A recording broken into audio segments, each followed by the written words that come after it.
लेकिन कंठ अवरुद्ध है। मेरा शरीर अभी भी स्पंदित है, चित्त अभी भी उस पल में लीन है।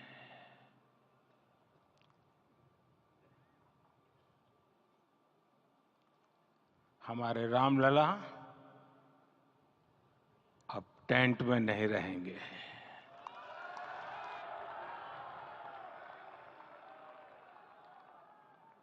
हमारे रामलला अब इस दिव्य मंदिर में रहेंगे।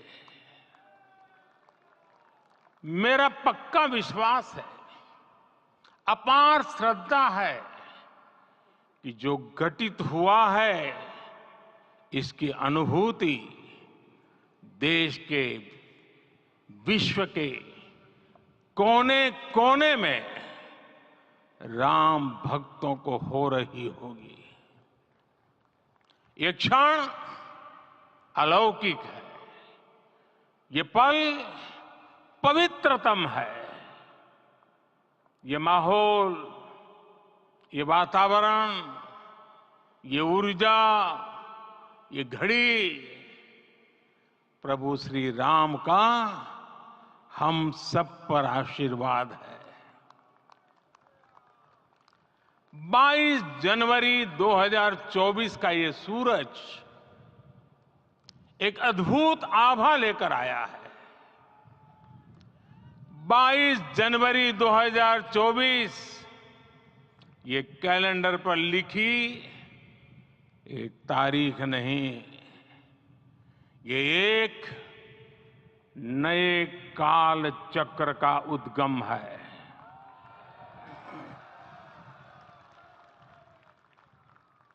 राम मंदिर के भूमि पूजन के बाद से प्रतिदिन पूरे देश में उमंग और उत्साह बढ़ता ही जा रहा था। निर्माण कार्य देख देशवासियों में हर दिन एक नया विश्वास पैदा हो रहा था। आज हमें सदियों के उस धैर्य की धरोहर मिली है। आज हमें श्री राम का मंदिर मिला है। गुलामी की मानसिकता को तोड़कर उठ खड़ा हो राष्ट्र, अतीत के हर दंश से हौसला लेता हुआ राष्ट्र ऐसे ही नव इतिहास का सृजन करता है। आज से 1000 साल बाद भी लोग आज की इस तारीख की, आज के इस पल की चर्चा करेंगे। और ये कितनी बड़ी राम कृपा है कि हम सब इस पल को जी रहे हैं, इसे साक्षात घटित होते देख रहे हैं। आज दिन, दिशाएं, दिगंत सब दिव्यता से परिपूर्ण है। ये समय सामान्य समय नहीं है। ये काल के चक्र पर सर्वकालिक शाही से अंकित हो रही अमिट स्मृति रेखाएं हैं। साथियों, हम सब जानते हैं कि जहां राम का काम होता है वहां पवन पुत्र हनुमान अवश्य विराजमान होते हैं। इसलिए मैं राम भक्त हनुमान और हनुमान गढ़ी को भी प्रणाम करता हूं। मैं माता जानकी, लक्ष्मण जी, भरत, शत्रुघ्न सबको नमन करता हूं। मैं पावन अयोध्यापुरी और पावन सरयू को भी प्रणाम करता हूं।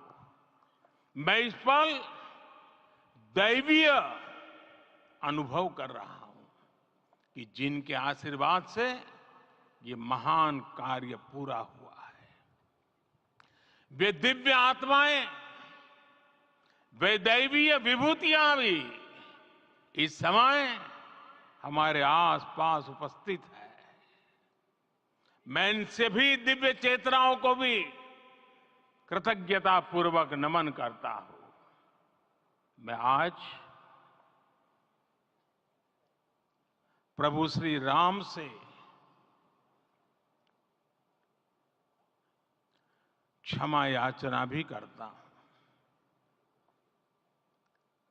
हमारे पुरुषार्थ, हमारे त्याग, तपस्या में कुछ तो कमी रह गई होगी कि हम इतनी सदियों तक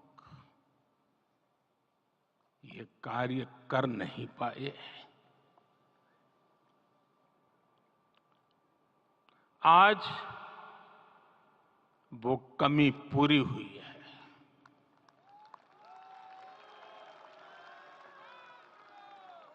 मुझे विश्वास है प्रभु राम आज हमें अवश्य क्षमा करेंगे। मेरे प्यारे देशवासियों, त्रेता में राम आगमन पर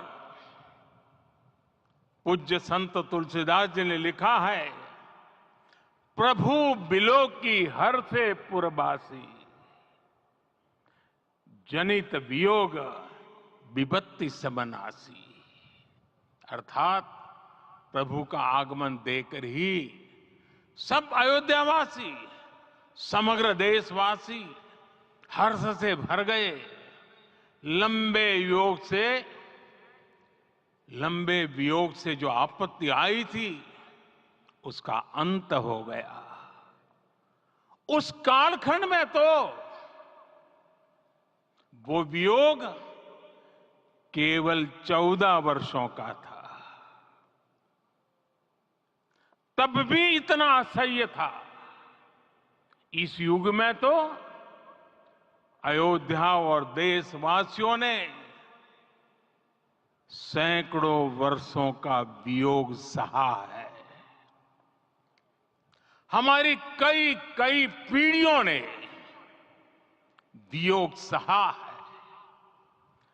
भारत के तो संविधान में उसकी पहली प्रति में भगवान राम विराजमान है। संविधान के अस्तित्व में आने के बाद भी दशकों तक प्रभु श्री राम के अस्तित्व को लेकर कानूनी लड़ाई चली। मैं आभार व्यक्त करूंगा भारत की न्यायपालिका का, जिसने न्याय की लाज रख ली।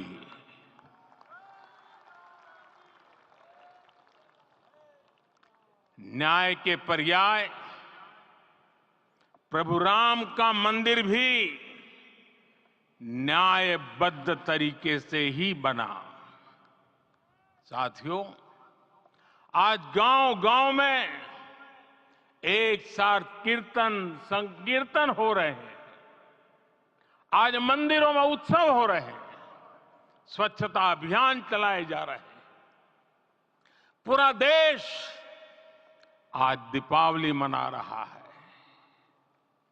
आज शाम घर घर राम ज्योति प्रज्वलित करने की तैयारी है। कल मैं श्री राम के आशीर्वाद से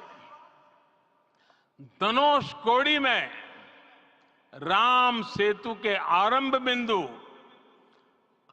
अरिचल मुनाई पर था। जिस घड़ी प्रभु राम समुद्र पार करने निकले थे, वो एक पल था जिसने काल चक्र को बदला था। उस भावमय पल को महसूस करने का मेरा ये विनम्र प्रयास था।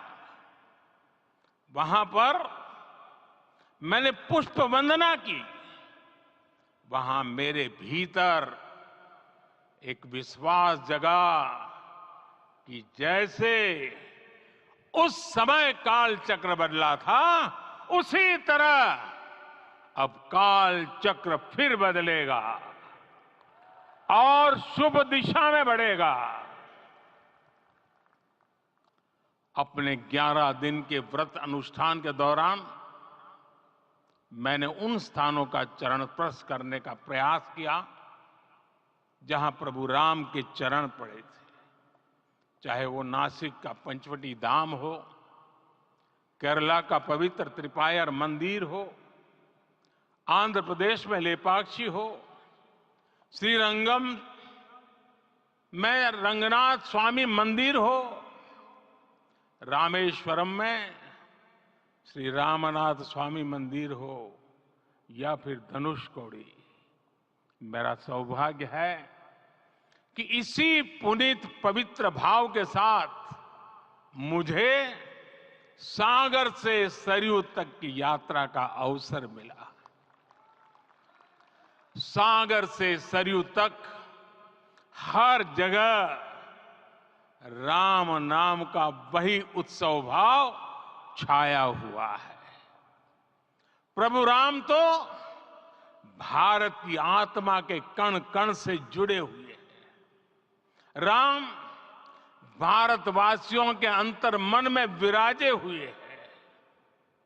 हम भारत में कहीं भी किसी की अंतरात्मा को छुएंगे तो इस एकत्व की अनुभूति होगी और यही भाव सब जगह मिलेगा। इससे उत्कृष्ट, इससे अधिक देश को समायोजित करने वाला सूत्र और क्या हो सकता है। मेरे प्यारे देशवासियों, मुझे देश के कोने कोने में अलग अलग भाषाओं में रामायण सुनने का अवसर मिला है, लेकिन विशेषकर पिछले 11 दिनों में रामायण अलग अलग भाषा में अलग राज्यों से मुझे विशेष रूप से सुनने का मौका मिला। राम को परिभाषित करते हुए ऋषियों ने कहा है, रमन्ते यस्मिन् इति रामः, अर्थात जिसमें रम जाए वही राम है। राम लोक की स्मृतियों में, पर्वत से लेकर परंपराओं में सर्वत्र समाये हुए हैं। हर युग में लोगों ने राम को जिया है। हर युग में लोगों ने अपने अपने शब्दों में अपनी अपनी तरह से राम को अभिव्यक्त किया है और ये राम रस जीवन प्रवाह की तरह निरंतर बहता रहता है। प्राचीन काल से भारत के हर कोने के लोग राम रस का आचमन करते रहे हैं। राम कथा असीम है और रामायण भी अनंत है। राम के आदर्श, राम के मूल्य, राम की शिक्षाएं सब जगह एक समान है। प्रिय देशवासियों, आज इस ऐतिहासिक समय में देश उन व्यक्तित्वों को भी याद कर रहा है जिनके कार्य और समर्पण की वजह से आज हम ये शुभ दिन देख रहे हैं। राम के इस काम में कितने ही लोगों ने त्याग और तपस्या की पराकाष्ठा करके दिखाई है। उन अनगिनत राम भक्तों के उन अनगिनत कार सेवकों के और उन अनगिनत संत महात्माओं के हम सब ऋणी हैं। साथियों, आज का ये अवसर उत्सवता का क्षण तो है ही, लेकिन इसके साथ ही यह क्षण भारतीय समाज की परिपक्वता के बोध का भी क्षण है। हमारे लिए ये अवसर सिर्फ विजय का नहीं, विनय का भी है। दुनिया का इतिहास साक्षी है कि कई राष्ट्र अपने ही इतिहास में उलझ जाते हैं। ऐसे देशों ने जब भी अपने इतिहास की उलझी हुई गांठों को खोलने का प्रयास किया, उन्हें सफलता पाने में बहुत कठिनाई आई, बल्कि कई बार तो पहले से ज्यादा मुश्किल परिस्थितियां बन गई। लेकिन हमारे देश ने इतिहास की इस गांठ को जिस गंभीरता और भावुकता के साथ खोला है, वो ये बताती है कि हमारा भविष्य हमारे अतीत से बहुत सुंदर होने जा रहा है। वो भी एक समय था जब कुछ लोग कहते थे कि राम मंदिर बना तो आग लग जाएगी। ऐसे लोग भारत के सामाजिक भाव की पवित्रता को नहीं जान पाए। रामलला के इस मंदिर का निर्माण भारतीय समाज के शांति, धैर्य, आपसी सद्भाव और समन्वय का भी प्रतीक है।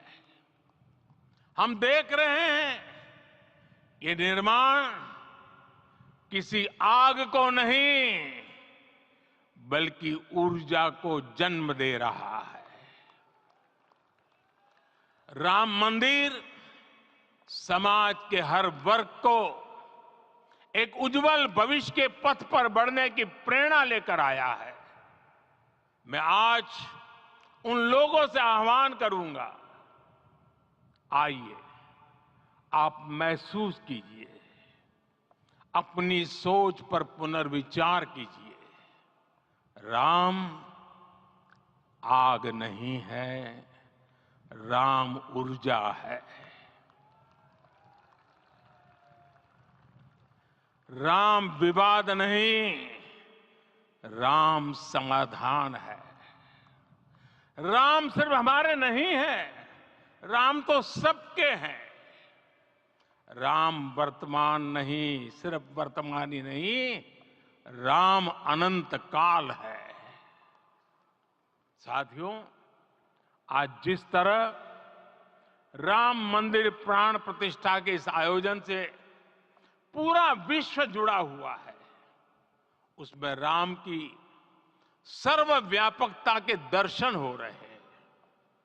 जैसा उत्सव भारत में है, वैसा ही अनेक देशों में है। आज अयोध्या का यह उत्सव रामायण की उन वैश्विक परंपराओं का भी उत्सव बना है। रामलला की ये प्रतिष्ठा वसुधैव कुटुंबकम के विचार की भी प्रतिष्ठा है। साथियों, आज अयोध्या में केवल श्री राम के विग्रह रूप की प्राण प्रतिष्ठा नहीं हुई है, ये श्री राम के रूप में साक्षात भारतीय संस्कृति के प्रति अटूट विश्वास की भी प्राण प्रतिष्ठा है। ये साक्षात मानवीय मूल्यों और सर्वोच्च आदर्शों की भी प्राण प्रतिष्ठा है। इन मूल्यों की, इन आदर्शों की आवश्यकता आज संपूर्ण विश्व को है। सर्वे भवन्तु सुखिनः, ये संकल्प हम सदियों से दोहराते आए हैं। आज उसी संकल्प को राम मंदिर के रूप में साक्षात आकार मिला है। ये मंदिर मात्र एक देव मंदिर नहीं है, ये भारत की दृष्टि का, भारत के दर्शन का, भारत के दिग्दर्शन का मंदिर है। ये राम के रूप में राष्ट्र चेतना का मंदिर है।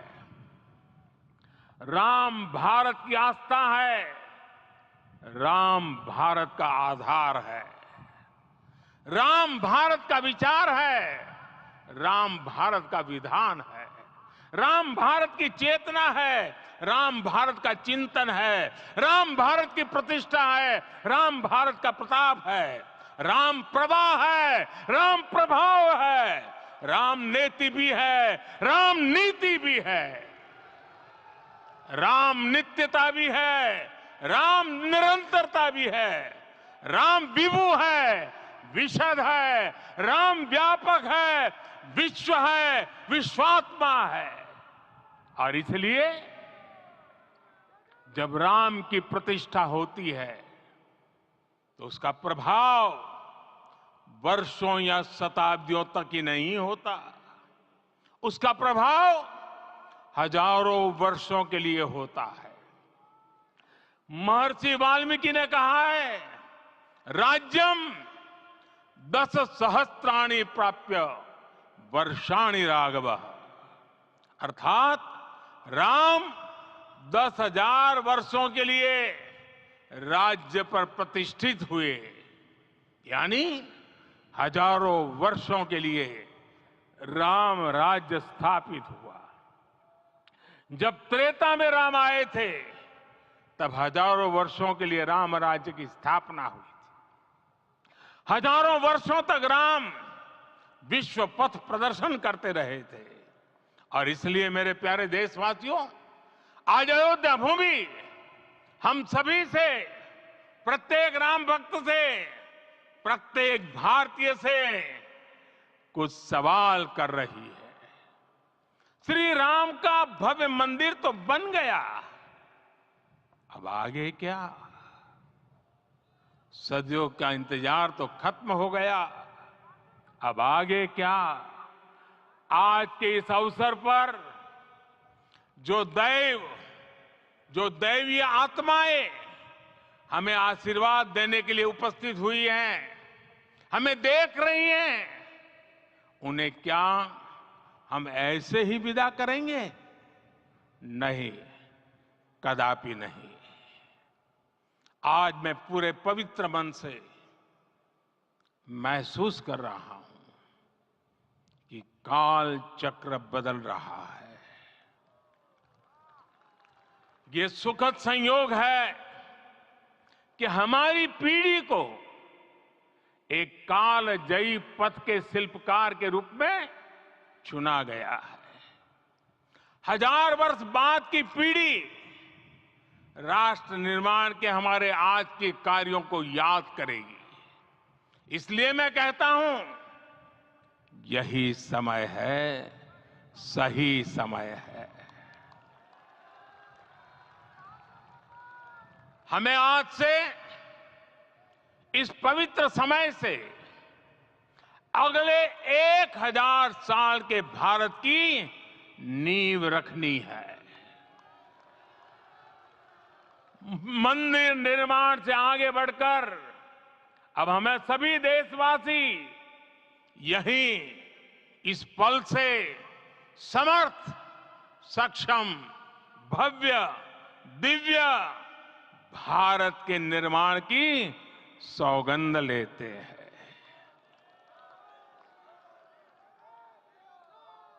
राम के विचार मानस के साथ ही जनमानस में भी हो, यही राष्ट्र निर्माण की सीढ़ी है। साथियों, आज के युग की मांग है कि हमें अपने अंतःकरण को विस्तार देना होगा।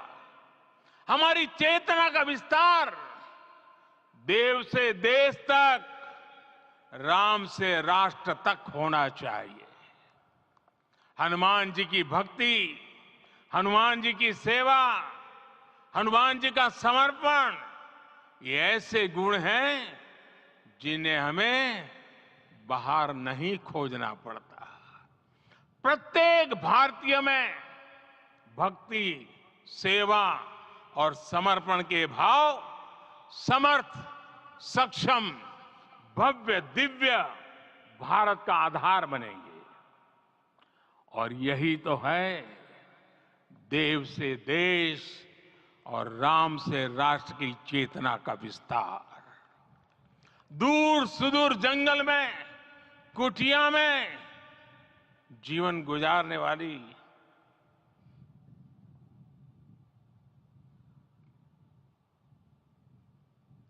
मेरी आदिवासी मां शबरी का ध्यान आते ही अप्रतिम विश्वास जागृत होता है। मां शबरी तो कब से कहती थी, राम आएंगे।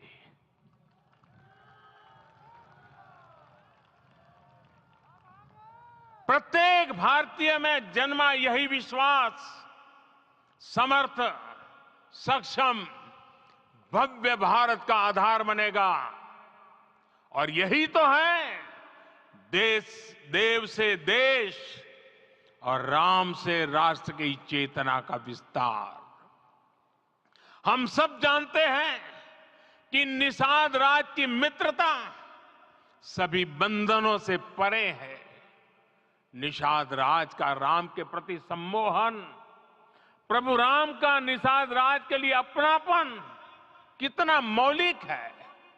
सब अपने हैं, सभी समान है। प्रत्येक भारतीय में अपनत्व की, बंधुत्व की ये भावना समर्थ, सक्षम, भव्य, दिव्य भारत का आधार बनेगी।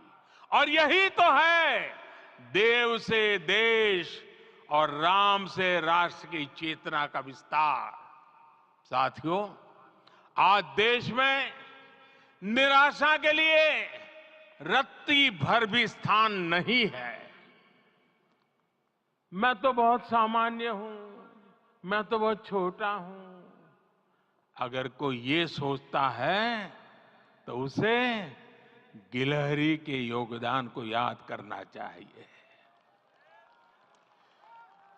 गिलहरी का स्मरण ही हमें हमारी इस हिचक को दूर करेगा, हमें सिखाएगा कि छोटे बड़े हर प्रयास की अपनी ताकत होती है, अपना योगदान होता है। और सबके प्रयास की यही भावना समर्थ, सक्षम, भव्य, दिव्य भारत का आधार बनेगी।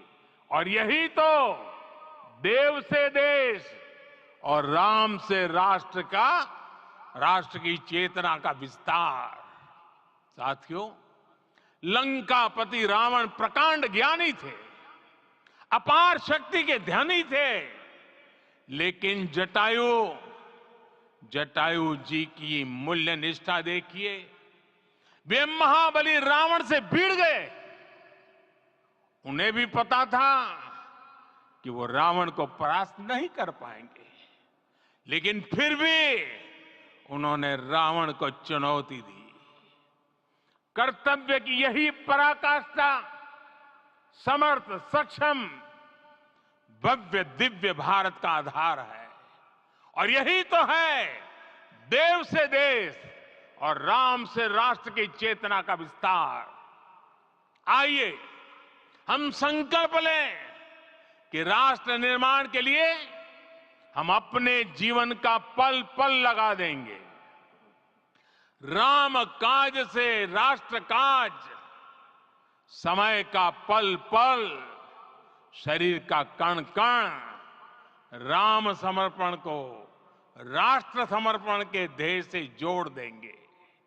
मेरे देशवासियों, प्रभु श्री राम की हमारी पूजा विशेष होनी चाहिए। ये पूजा स्व से ऊपर उठ करके समष्टि के लिए होनी चाहिए। ये पूजा अहम से उठकर वयम के लिए होनी चाहिए। प्रभु को जो भोग चढ़ेगा वो विकसित भारत के लिए हमारे परिश्रम की पराकाष्ठा का प्रसाद भी होगा। हमें नित्य पराक्रम, पुरुषार्थ, समर्पण का प्रसाद प्रभु राम को चढ़ाना होगा।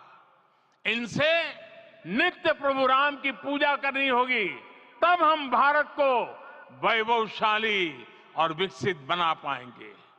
मेरे प्यारे देशवासियों, ये भारत के विकास का अमृत काल है। आज भारत युवा शक्ति की पूंजी से भरा हुआ है, ऊर्जा से भरा हुआ है।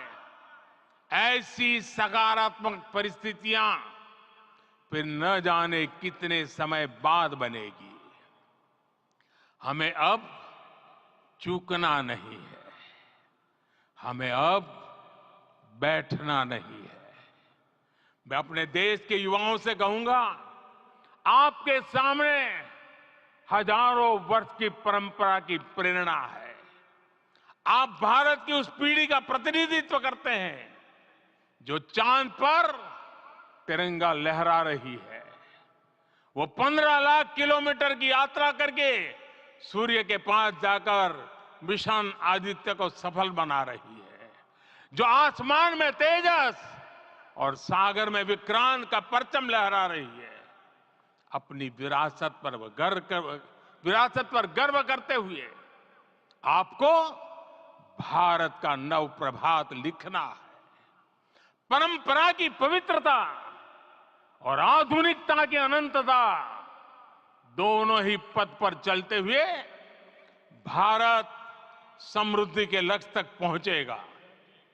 मेरे साथियों, आने वाला समय अब सफलता का है।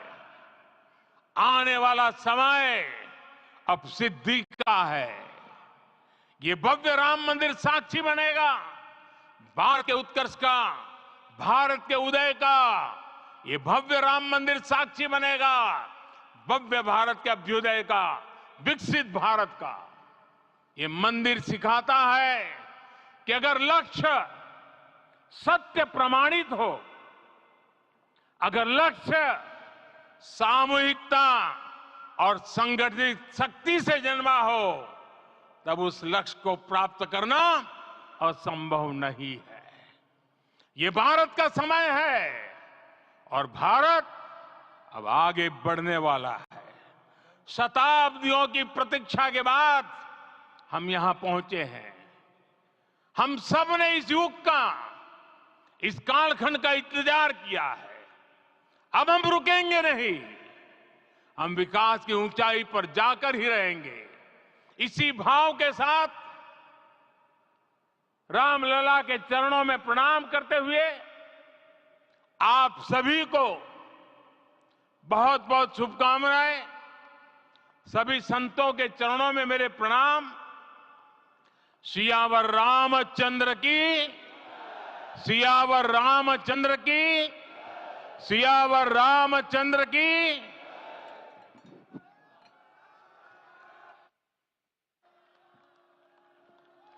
मैं आपसे निवेदन करूंगा, अभी थोड़ा आसन ग्रहण करिए। माननीय प्रधानमंत्री जी यहाँ से कुबेर टीला की ओर प्रस्थान करेंगे।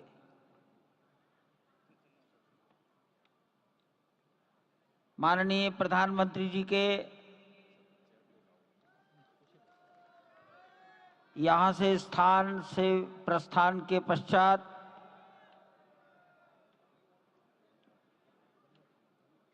हमारे महंत नृत्य गोपाल दास जी के शिष्यगणों से निवेदन करूंगा, मंच पर आकर उनको नीचे की ओर ले जाए।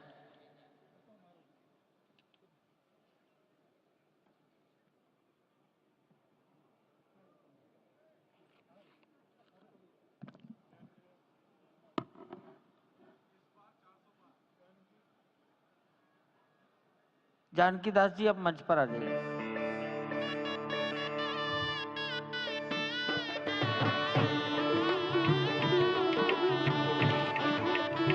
माननीय मोहन राव जी, भैया जी कहीं मिलेंगे।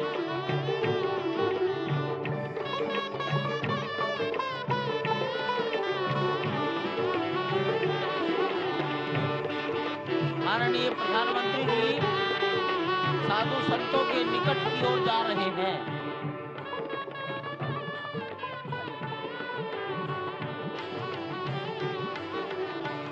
आप ध्यान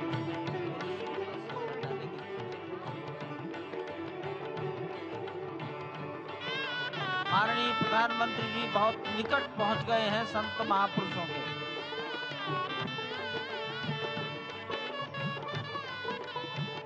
संकल्प है देव से देश और राम से राष्ट्र का निर्माण, संगीत यानी कि राष्ट्रीय चेतना में जो राम विराजे हैं वो राष्ट्रीय जनमानस में राम के गुणों का अवतार हो।